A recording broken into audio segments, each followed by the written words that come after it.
had a temporary moment of panic and looked down and it said I had no internet. I'm like, no, don't do this to me today. And indeed, I had internet. Hi, everyone. Hello, welcome. I already see a comment about Circle Jerk 2021, Washington, January. So, oh, guys, I wasn't going to go political already this morning, but let me just.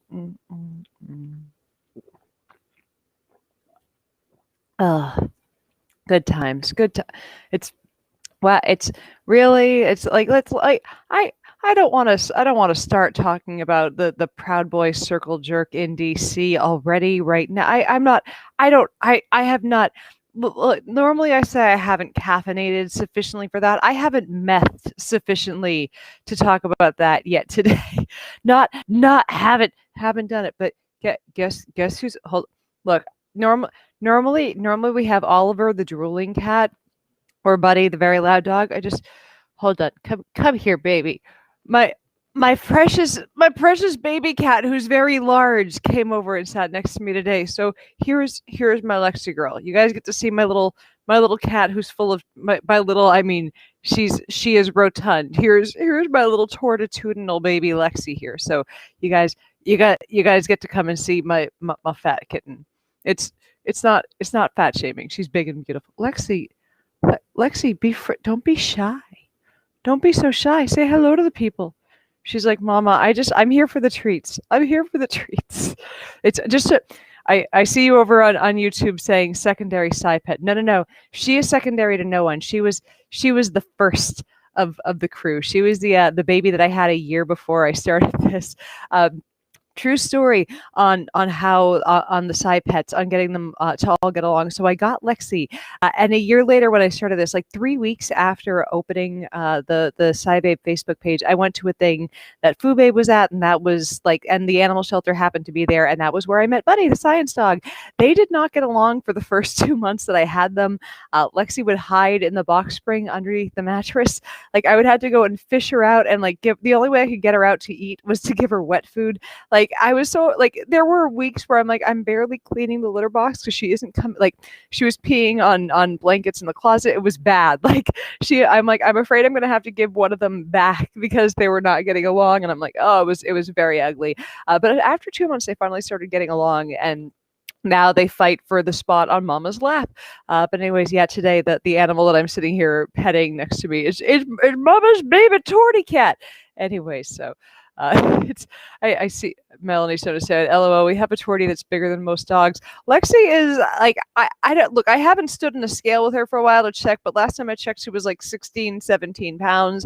And she's not a cat whose build lends itself to being 16, 17. She a big girl. She knows what she's about, and it's calories.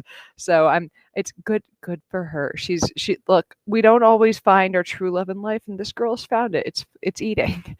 So I love my big kitty. Anyways, I hope you guys are all having a good day today. Look, this is going. I got to admit, this is going to be a lazy, relatively short stream today because it's also end of holiday weekend. It's also I'm just getting going on getting a daily call. I'm like I decided I would do this, and I failed to remember. Oh, I'm gonna have to research a thing and I'm still trying to figure out how much science do I have to put into this versus how much history and how much story. But I'll figure it out. I'll get there. I'll stop panicking every single time I hit publish on one of it'll take time. The one that I'm going to be putting out after we get off of this is on herd immunity, because I figured we could use an explainer. And as I've mentioned, I've tried to compare COVID to a couple of other diseases before to get people to understand, its context a little better, because I think people most commonly we have been comparing it to the flu, or a lot of people have been comparing it to the flu. I've been trying to get people to compare it to polio. I actually did a thing kind of comparing it to chickenpox to try to get people to understand herd immunity, because chickenpox is one of few diseases that, at least within my lifetime, like I got chickenpox 2 years I believe, before the first commercially available chickenpox vaccine came out on the market. So we remember when people used to just all get the chickenpox. Like people my age remember when we all got the chickenpox. And there's, we kind of have a split population of people that got their immunity from getting the disease and getting the vaccine.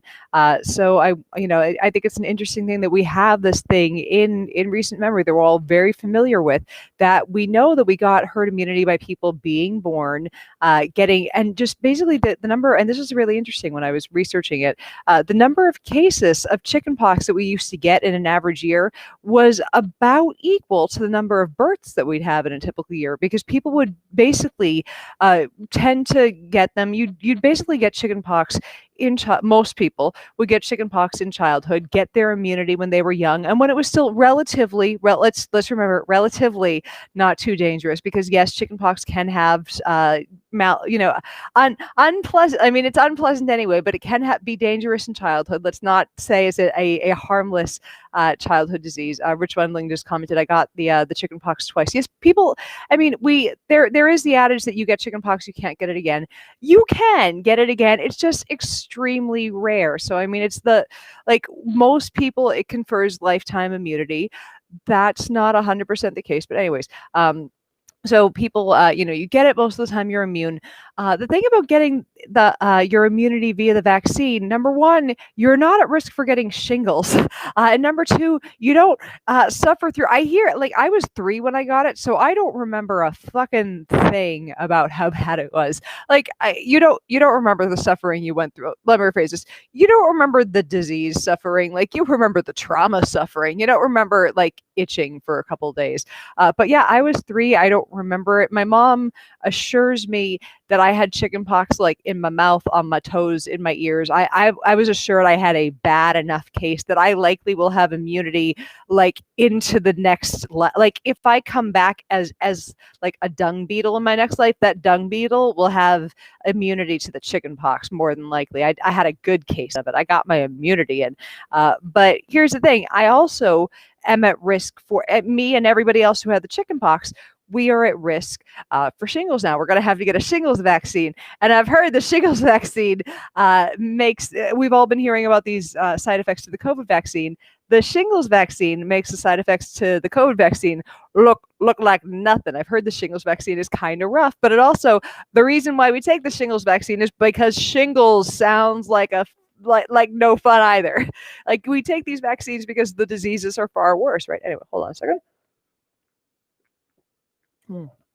My husband decided we're going fancy and ordered a bunch of tiny little bottled water, or sorry, canned waters of Perrier. So now I'm drinking fizzy water of watermelon essence Perrier. I feel very fancy. Also, I did not expect watermelon essence Perrier to taste this good. Who knew? Anyways, hold on. Let me just, I feel, hold on. Yes, I have a thing of straws on my desk. I accept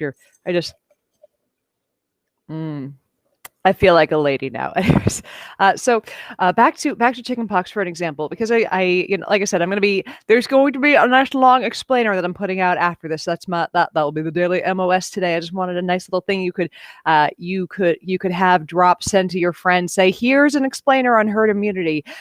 So the reason why herd immunity from chickenpox worked so well before, and I was trying to figure out, when did we first get chickenpox in the human population? Because I really couldn't find great information on that, because a lot of diseases, like, we have a good marker in history. We have, like, a first event that we can find a record in written human history. When did we first see this? Like, when did we first see, like, a record of these kinds of red marks showing up?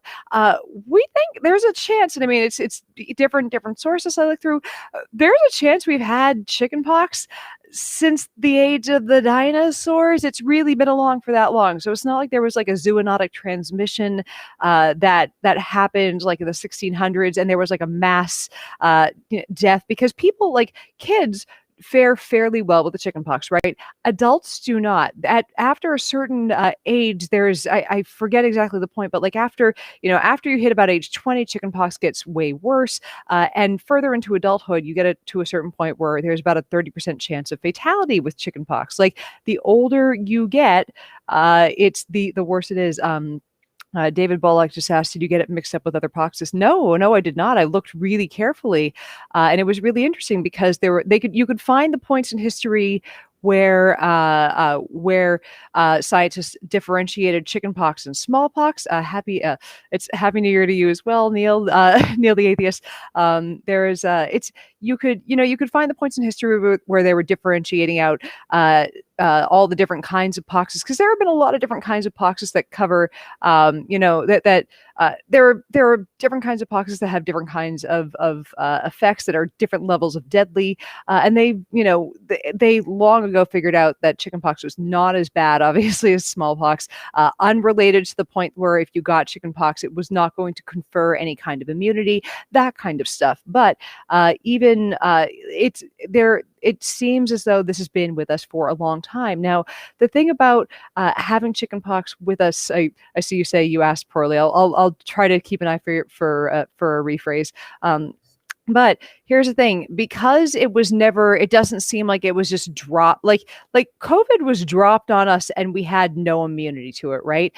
Chickenpox, it feels like it's always been with us. So the adults have kind of always had this rolling wave of immunity, because by the time we get to adulthood, we like all of us, like we went through there's always been this immunity that's been going with us, because we grew up through a population that had that always got it when we were kids, that always had this protective shield of herd immunity, because we got it at a time in our life when it wasn't too dangerous. And there are some adults that because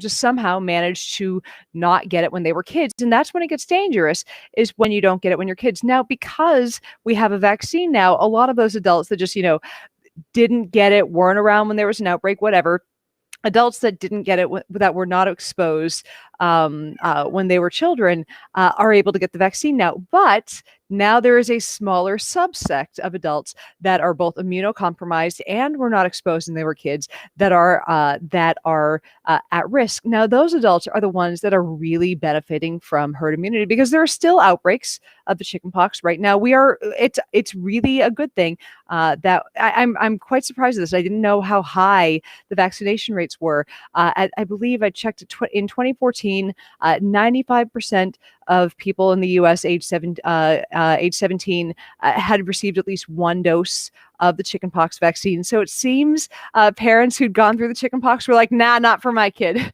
We're not doing this. It sucked. I'm not going to make my kid suffer through this. No, we're not. Anyway, so good on that.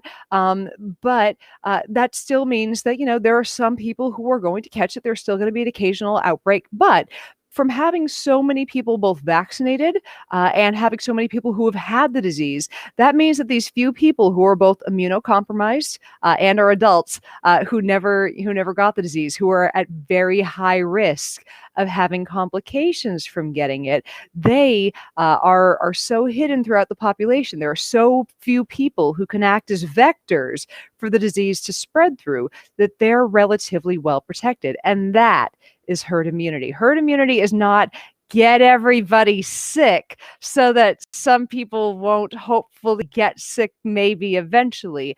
It's we have this kind of rolling immunity to this thing that's been happening since the beginning of time.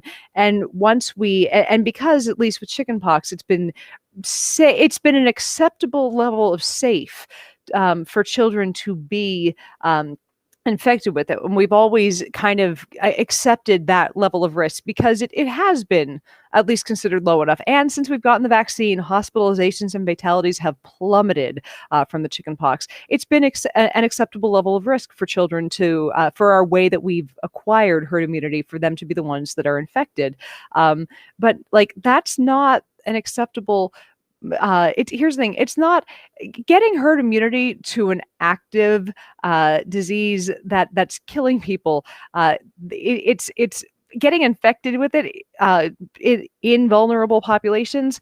It's not the tactic that we use to fight the disease. Like, because this is just, we have no way to separate out vulnerable populations. Like, if somehow we could, it was possible to accept out everyone.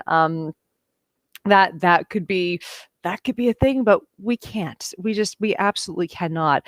And like I said, the only reason that it works so well with chickenpox is because people got it when they were young, before the age of 50. Like, most people got it before the age of 15. This is like if one day, like, it's very much what's happening with COVID. It's like if one day everybody suddenly lost their immunity to chickenpox, and it was back on the planet, and we had no vaccine. And we all understand the chicken pox, right? We've all been there. We've all dealt with it, or at least all of us my age and older have dealt with it. So I think if we think chicken pox and we think, oh, that's really fucking bad for older people, that can be deadly and fucked up. That's something that we can get around, because we go, oh, that could kill. That's fine for younger people. We get protected from the younger people getting it, but it's like, maybe we'll get around it. We'll get our heads around it, but it's a little bit harder when people haven't understood how that herd immunity works, because we just think people, like, the healthy people get sick, and then everyone else is. It's not that healthy people get sick to protect vulnerable people. It's that people who are in a completely not at risk population, or almost completely not at risk population, i.e., when you're young, can manage to protect us when we're older. And that only happens, can really, really only happen with in few cases, like the chicken pox. But it's not a. This is not a thing it's not a tactic. It's not, you cannot do this in a situation with COVID where, you cannot protect at-risk populations with something like COVID, where being at risk includes being overweight, having asthma, having, like, all the different things that put you at risk for this disease. Those aren't populations you can separate out, especially when you're not paying people to stay home. So, sorry, not a no, herd immunity is not a tactic for this, unless let me rephrase this. The only way herd immunity is a tactic for this is via vaccination. The alleged herd immunity tactic that people have been trying to push home is via people getting sick. And you can't do that when you cannot guarantee, to a degree that we had been with populations that were getting ill for us for generations with the chickenpox, were at that much of lower risk than people that were just like, please go to work, please service at restaurant. Like, it's not okay. Anyway, so that's what's coming down the pipes later today, in a much more concise explainer on some herd immunities, talking about the chickenpox and whatnot. So there you go. I see Paulina Martinez saying, I never got the chickenpox, but I'm way too old to have ever gotten the vaccine. You should talk to your doctor about that, because if you've never gotten the chickenpox, it's dangerous for you to get it now. So you should probably you need to please talk to your doctor. Like, I don't know if I don't know think there's I don't believe there's an age too old to get the vaccine. Like, I hope, if there's a doctor in the audience, please correct me on this. But yeah, it could be very dangerous to your health to get the chickenpox right now. So please, talk to your doctor. Don't it's like, but when you say, well, you say that's why I didn't get it, I like living. Do you mean you didn't get the vaccine, or you didn't get the chickenpox? Because I'm just saying, like, you need yourself some immunity to it, because, like, anyways, that's at past a certain age, the chickenpox could be very dangerous for you, but the chickenpox vaccine would not so much be dangerous for you, because from what I understand, the shingles vaccine is just a mega dose of this might be a drastic simplification, but the shingles vaccine is basically a mega dose of the chickenpox vaccine. So no, I don't think there's any reason why you can't get the Yeah, so okay, Paulina, you should talk to your doctor about getting the chickenpox vaccine. It could be very dangerous for you to get the chickenpox if you're, if you're an adult. So please talk to your doctor. That's all I'm asking. I understand going to the doctor's office right now is terrifying because that's where the COVID lives, but when it's not so scary to go to the doctor, talk to him about getting that, or talk to him or her about getting that vaccine, please. Anyways, there we go. Somebody, Angela Cable just commented there. I appreciate when somebody grabs the thing I need to know right in the comments. 2 doses of chickenpox vaccine for adult adolescents and adults who have never had the chickenpox and were never vaccinated. So there you go. Head over to your doctor's office and chat with them about getting that vaccine. I would like you to not have the deadlier effects of the chickenpox, please. So there this is something we all learned today, and I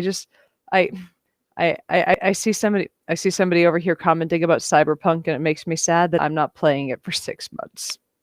I'm just saying, I don't know how many of y'all are gamers out there. I feel it should be a giveaway that I have not only kitty ear headphones, but look at this kitty ear glasses. You see this lunacy?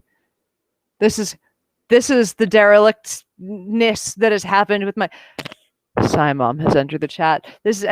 But I feel it should be a given that I do throw away too much of my life playing video games. Look, I've actually had to take a week off from playing video games because my left thumb started to twitch. I'm like, oh no, I've done this far too much. Michael asked, do I have a Discord channel? Yes, there is a link to my Discord channel at the top of the page on SciBabe.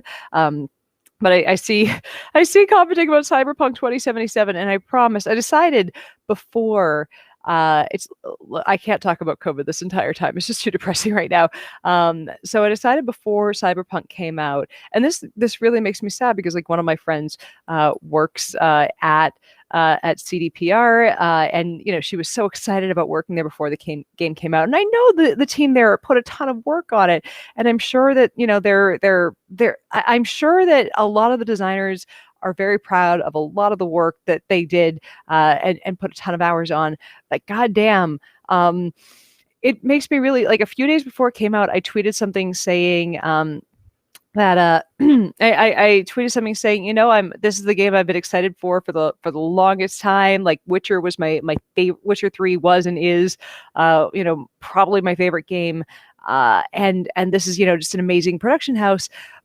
But after them saying they weren't going to do crunch, and of course they did crunch, for months on end, and they said that they were, they pushed the date back 3 times. They could push it back again. I'm just going to pass on this. I'm going to wait 6 months. That's all I said. And like gamers fucking came for me. There were some angry gamers on Twitter who were defending this game and CDPR before the game came out. And I didn't say I was not. I was just like, and look, I get it. You can say a game or a company is doing something unethical, and you automatically open yourself up to people saying, oh, I see you're sending that tweet from an iPhone. Can I tell you about the bad things Apple does? Yeah, I understand. I'm a hypocrite as long as I'm touching a piece of plastic, obviously. But like, this is just one thing that I chose not to buy, but to not buy right now because it seemed like it was a rush job that was not going to be fine. And it was promoting this whole culture in games that I don't appreciate, that they can just say, hey, we're going to shove this shit out right now and you're going to buy it anyway. Because what else are you going to do?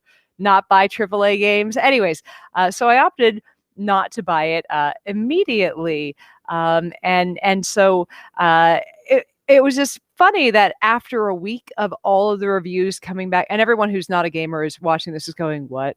Huh? But of course, if you're on Twitter, you've definitely seen all the drama from this. I like after a week of just fucking fire and brimstone coming down, and the responses from the release of CDPR and people being big mad. I thought the things people were mad about was hilarious. It's like they're not mad about people like they're not mad at all about the company making their designers work 16-hour days, 6 days a week for months on end. But man, there are a couple glitches. We're pissed about that. Mm.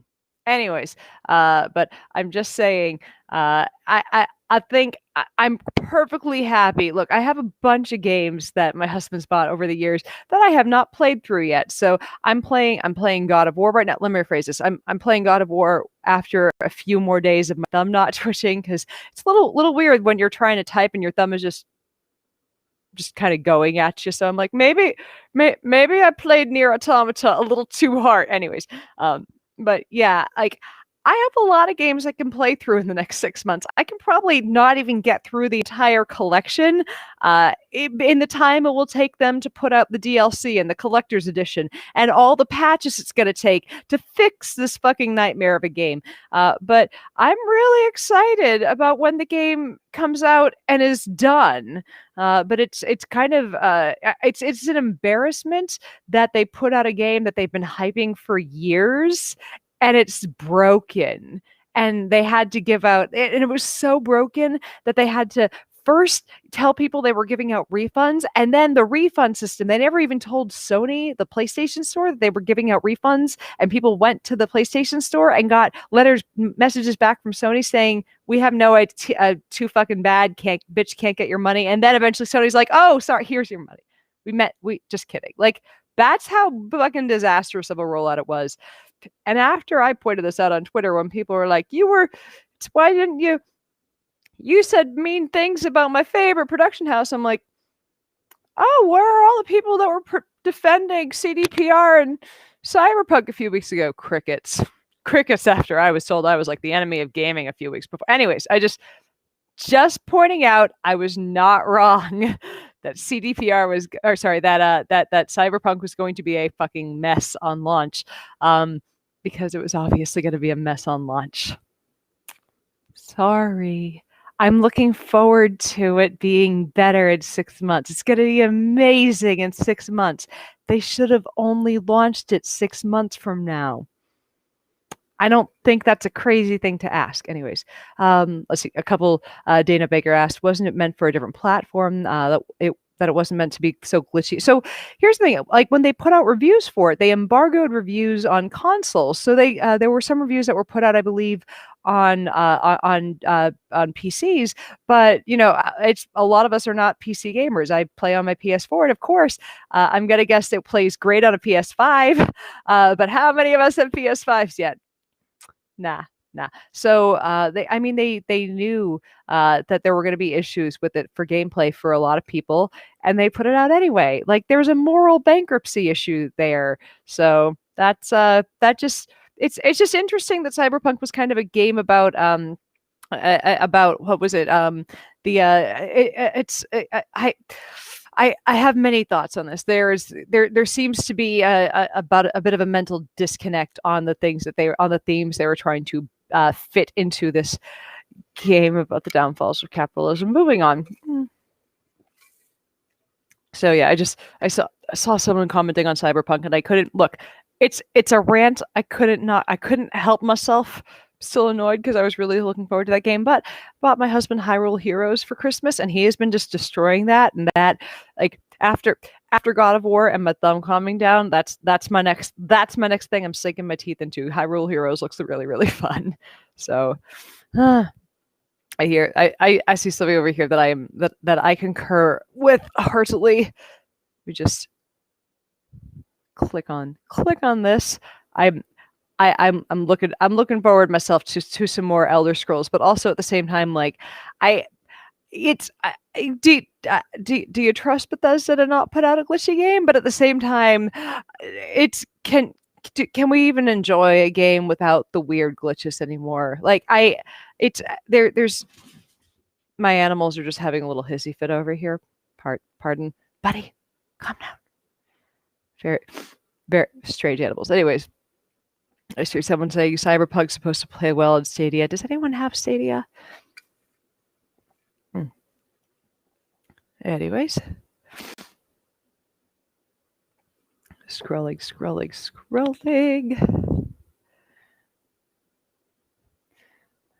Now people are discussing games that I have not played. I'm still playing Battlefield 1942. I don't know if that means you're lost in a war somewhere. Anywho, back from now. I figure we can come back from video games. There was our momentary just little wander off the beaten path. Wander off the beat. We're back now. We've come back. Anyway, so things are things are in that we can wander back to COVID for a minute.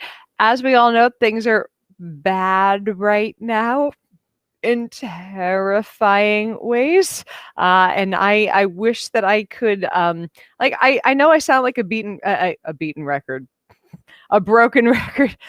I'm beating a dead horse on a broken record. I've been saying the same thing over and over again. Like I know I'm saying it to the same people every day, but it's I I think this is directed at me because because it's in my stream, but I'll answer this. You aren't mad about Ted Cruz on general principle. No, I'm mad about Ted Cruz because he's alive. But I don't know if like I'm yes, of course I'm mad about his yes.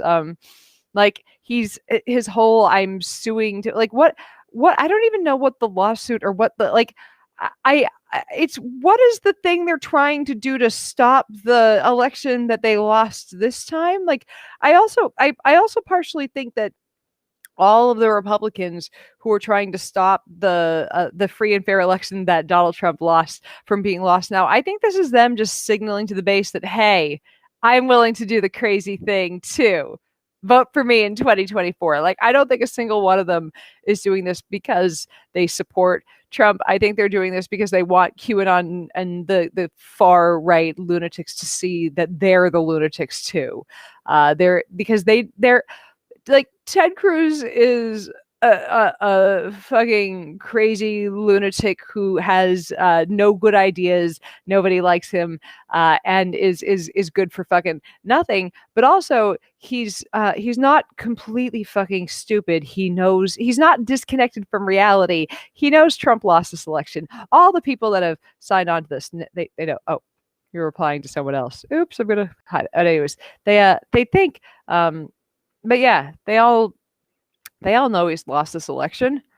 So they're just doing this they're absolutely just doing this to try to signal to the base that they're going to be as crazy. Please vote for them in 2024. Is there a Ted Cruz joke about his wife? It's there's a the Ted Cruz jokes about his wife were made by Donald Trump, and they were not. Anyway, I just to point this out, this is absolutely true.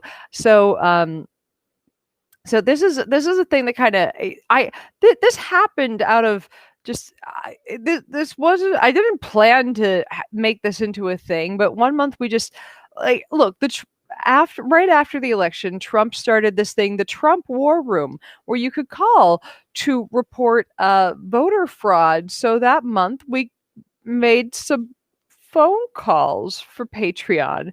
So since then, it's become a thing on the Patreon call each month.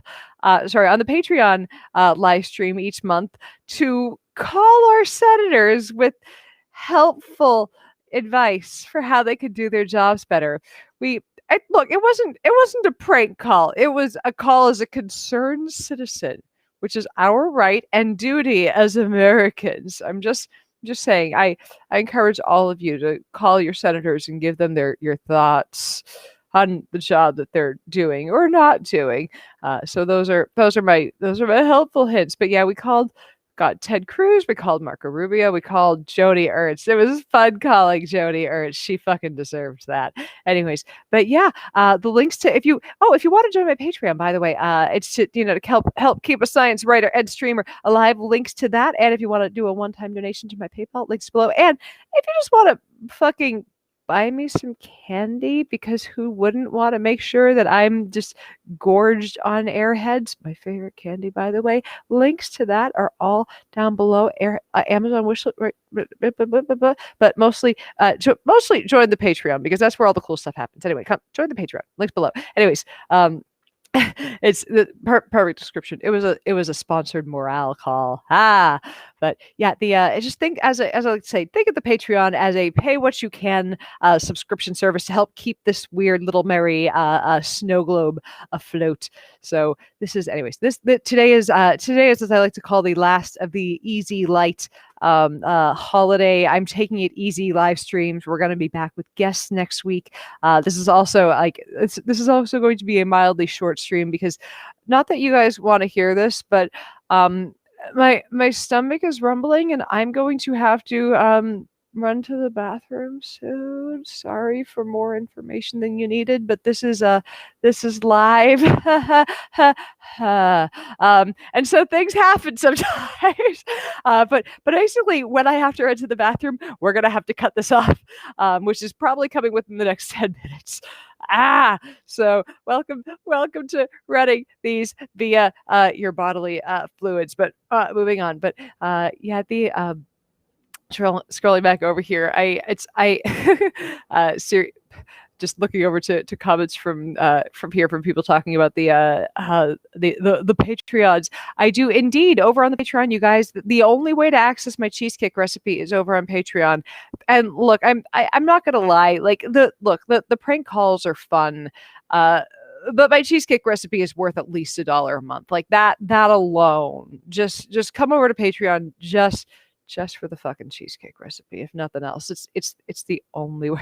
Somebody said no live stream from Mento Darmento, no live stream from the toilet. Look, you can, if I one day open an OnlyFans, it's gonna be silent. It'll be science from the toilet, and that's the only way you'll ever get to like listen. I'll sit there and like tell you about the mysteries of the universe while I'm shitting, but you're gonna have to pay like $10 a month for that. That's like extra service.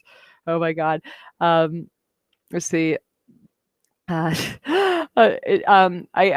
a couple people commenting on the makeup. So here's one thing that I've been considering doing, either for this is, and I'm both complimented and I'm not sure how to handle this, because this is one thing I get both in comments here and in my inbox on Patreon, because I tell people, yeah, if you're in my Patreon, I try really hard to, like, I don't respond to every message I get on Patreon, but I respond to like everything that's asking, like, hey, I got a question on a science thing. If someone's like, I have a suggestion for a column, sometimes I'm like, yeah, I'm not going to do that. Like, but I try to like get back to everything. And then some people will just message me saying, hey, do you have tips for where I can go for eye makeup tutorials? And I'm like, man, people are coming to me for that. Okay, I guess my eye makeup looks all right. But my plan, because I'm stuck at home and I cannot go to, as I've been complaining a lot, I can't go to the spa. And yes, this is my first world problem. I'm thinking about doing a chemical peel live on camera here. Is that too terrifying for you guys, or are you up for seeing me applying acid to my face in a controlled manner, approved of by an esthetician? I want to know. I feel that could be amusing or horrifying, but also, in order, like, once one does a chemical peel, their face just for a few days, and I'm gonna look like a monster. And there's no way to do that in which you won't know over the course of the week. Like, because I'm sitting here going, how do I do this? Like, I need to, I feel like how do I do this and like have you guys not know that I'm going to be a peely fucking mess? Like, it's like, do I, like, because I'm sitting here going, how do I schedule this? Do I like do it on a Saturday and then like have my face just look a little shiny on Sunday, and then I'll peel quietly during the week and I'll emerge a beautiful butterfly on Friday? Or do I just do it on a Friday and they can see how much of a fucking like Shrek I look on it'll be a good time. It'll be, yeah. So I think it could be amusing. Aw, this is sad. Can we not watch you apply acid to a Trumpian politician's face in an uncontrolled manner for some? Look, no, it's going to be a controlled amount of acid, applied in a controlled manner to controlled places on my face. Because look, as I keep saying, my proof that my proof that I have been staying home with you through all of this. If you look at videos from this from earlier in the pandemic, my forehead is much smoother. I have clearly not been to my doctor for a while because I can do this right now. So I'm trying to see what I can do to keep myself looking pert. I don't know, and this is kind of sad. I know a lot of production houses in LA because filming normally starts in January. I know CBS has shut down, is not going to be filming in January. They're delaying. I haven't gotten an email from the production house that films that I was supposed to be filming with in January saying when they're filming or if they're delaying yet. I really hope they're delaying because we're at the height of the pandemic right now, and this is terrifying. Um, but yeah, that's kind of like the limbo that you're in if you're a person who films. But also, and I mean, I have to admit this, like, if and go go ahead and like, I I I try to be, I try to be real with you guys.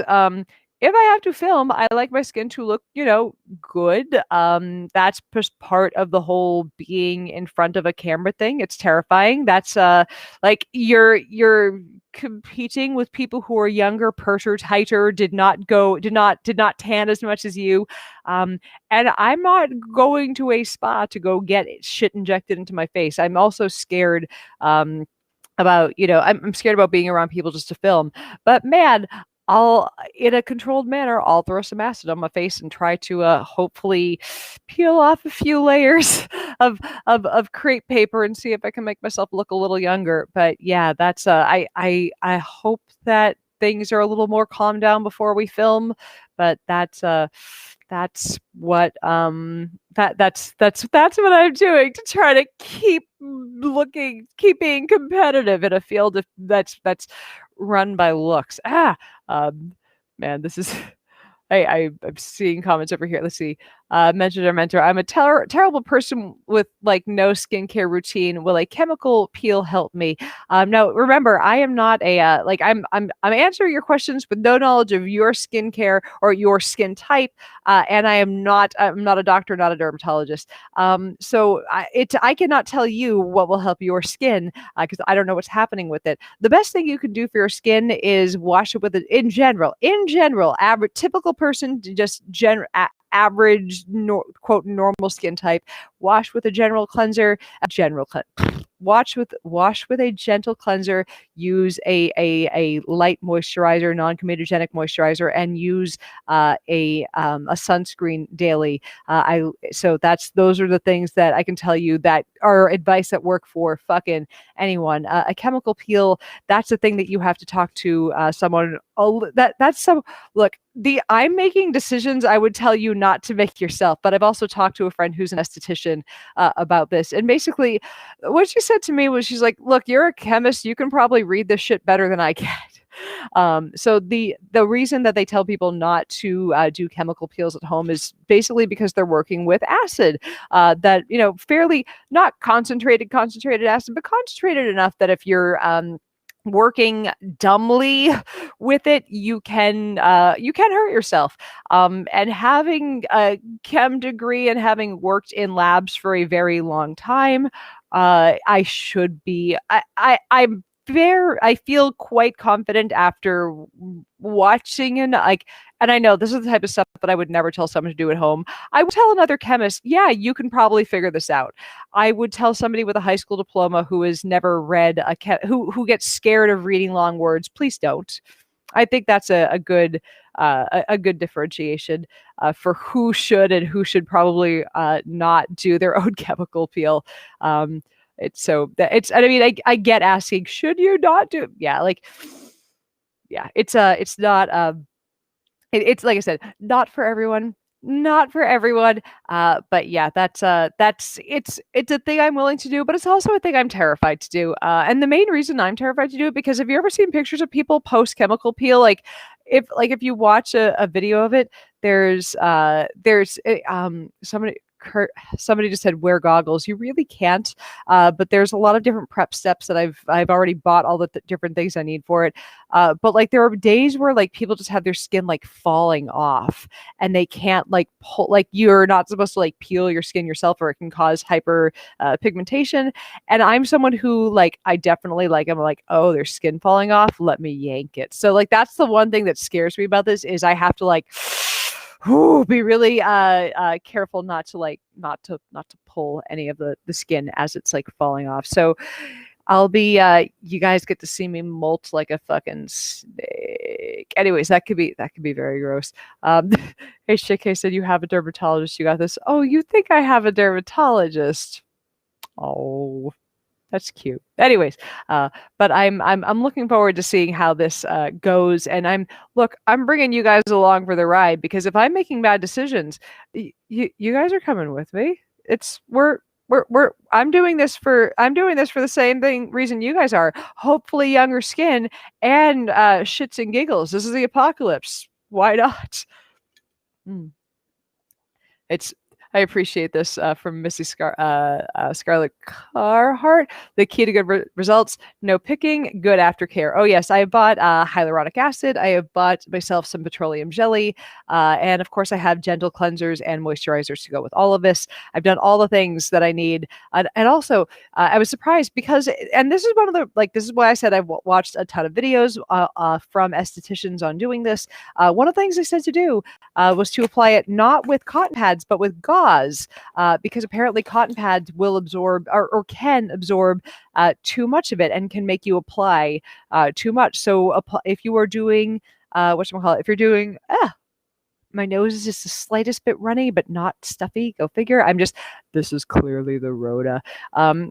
But yeah, apparently you're supposed to apply with gauze because it picks up the correct amount of acid. So like I've quote done my research, but I've also, like I said, talked to a friend who's been an esthetician for years, and like she said, she's like I would probably tell most of my other friends not to, but I'll make sure that you've got everything set to go so you're not gonna fuck. The other thing is if you've spent even a few minutes on my Instagram, you know that I have dyed my hair an absurd amount of times with like the entire professional setup with Olaplex so I'm just it's give me a chemical to throw at my body, I'll probably do an okay job with it. But also this is scary, this is acid peels on my face, so I'll probably do this sometime within the next few weeks. So we'll see if it makes me look younger or if it makes me look like I had someone throw acid at my face. One or the other. I saw somebody further up. I want to scroll back to a comment that I saw. Someone asking, this is so that you can look younger. That's one thing that is very wrong with Hollywood. Yeah, that does suck. It is one thing that sucks about the Hollywood thing. But I think even if I wasn't if I wasn't working in Hollywood, I would still want to look good. I don't know if I would go to this. I wonder if I still lived in New Hampshire and wasn't babying, if I would give this much of a shit. I don't know. I don't know if I would be like, oh no, there's a wrinkle. I legitimately don't know. It's hard to tell how much of the vanity is paranoia because and these are things you would not ever be able to figure out about yourself until you know that your face is being seen by hundreds of thousands of people. You don't know which of your vanity is controlled by just, oh, this is how I am and how I would want to be seen by people just walking down the street and my friends and my family, versus this is how I am in light of the paranoia that's brought on by my face being judged by thousands of strangers constantly. And it's really difficult because you try to keep yourself balanced, you try to not quote give in, but it's like I feel I try to keep it balanced. I try to not go too over the top. And like I said, the main reason I'm missing the Botox right now is that my headaches are far worse. Like as I said, I am perfectly fine with you guys seeing like this is not a thing that stresses me out. I actually think this facial expression looks rather funny. But also my headaches are worse, and that's kind of miserable. But like it's over time, and this is the thing that I joke about. Like I'm 37 now, but buddy, you have no lines in this play. I know you're barking at the dog next door, but the dog next door is much bigger than you and will eat you for breakfast, so you should be quiet. Anyways, but it's like it's the way I look at it, and this is something I figured out because I have been. It's somebody just asked, "What does Simon think about this?" You know what, Simon, and I think, you know what, Simon and I had a very interesting discussion a while ago, and I want to say it was her early 60s, maybe. And I forget exactly what we were talking about. Something with it was something with moisturizers or whatnot. And she said, women my age either look their age or they're vain. And I'm like, and I said to her, so are you saying you look your age? She said, no, I'm saying I'm vain. So I'm saying I take after my mom, okay? And look, we're not over the top vain people. My mom has aged extremely well for her age. She's aged like a fucking daisy, all right? No, like I joke that my forehead is aged worse than her. And no, like it does not look older than hers because she's goddamn 69. Nice. But also like I look at where my forehead is now and go, oh, it's gonna not look as good as hers when I'm her age. I need to slow it down a little bit, which is why I try to, which is why I use Botox. Like the other thing is, I know from living out in LA, like you see people who use Botox and filler on every single thing. And you like, I think there's an amount of it that you can use and have it look look kind of natural. And I think there's an amount of it you can use and have it look a little more obvious. And you know what? That's up to the person using it. And I think there's no problem with anything anyone wants to do with their face, body, hair, whatever. It's up to whoever wants to look however the fuck they want to look with it. And for me, getting a little bit of bacterial, a paralytic bacterial neurotoxin shoved into my forehead, both for the headache relief factor and because it's gonna, I'm trying to slow down the aging process, not stop it. So like at 30 something, I want to at 30 at 37, I want to look like 28. At like 50, I want to look like 38. At like 65, I want to look like 42. I think like I said, slow down. Just slow down I'm not trying to like looking 23 forever sounds boring. Who wants to look like they haven't learned how to fuck yet the rest of their life? I just want to look a, a little younger. A little just I've remembered my sunscreen, and that I've remembered my sunscreen, and I haven't had too much stress for the rest of my life. I think that's okay. But I don't think I'm trying to cheat, cheat nature far too much. But you know what? Someone wants to look like they've said fuck you to nature with injectables and cutting their skin open and moving it over their face. I don't fucking care. That's their decision. But yeah, for now, I'm probably just gonna throw some acid on my face on the thing, and we'll see what we can do to make that a teachable moment. I'll also see if I can look up the science on that to see if we can make that into an actual thing that's teaching. But anyways, I wanted to see if you guys would be up for that or not. Someone just said,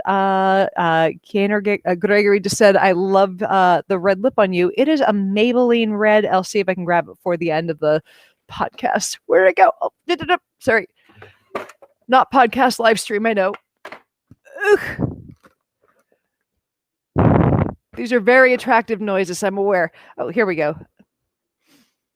It is Maybelline Super Stay Matte Ink in 20 Pioneer. So if you're hunting for it, it's one of my favorite reds. And I don't wear it anywhere near enough. Stays on forever. But highly recommend the color. Just it looks good with everything. Stays on. Like I'm pretty sure a nuclear bomb could like hit this spot. Everything else would be vaporized, but like this little like trace of my lipstick would stay. So, anyways, we're going to wrap up shortly because I have to things have to quote one of my favorite characters from the British show Coupling, things have hit ringside. But anyways, I'm just gonna. We could not get through without that. But anyways, I need to run downstairs to the latest room. Anyways, I love you guys. I will see you next week. I'm gonna have my column up within the next like half hour, minute, however long it's gonna take me to just finish the last few edits, because I cannot not look at something and be like, I need 17,000 more edits before I do the last, like, throw it onto the screen. Anyways, I love. All right. Anyways, I love you guys. I will see you soon. Thank you for letting me run to the. Bye.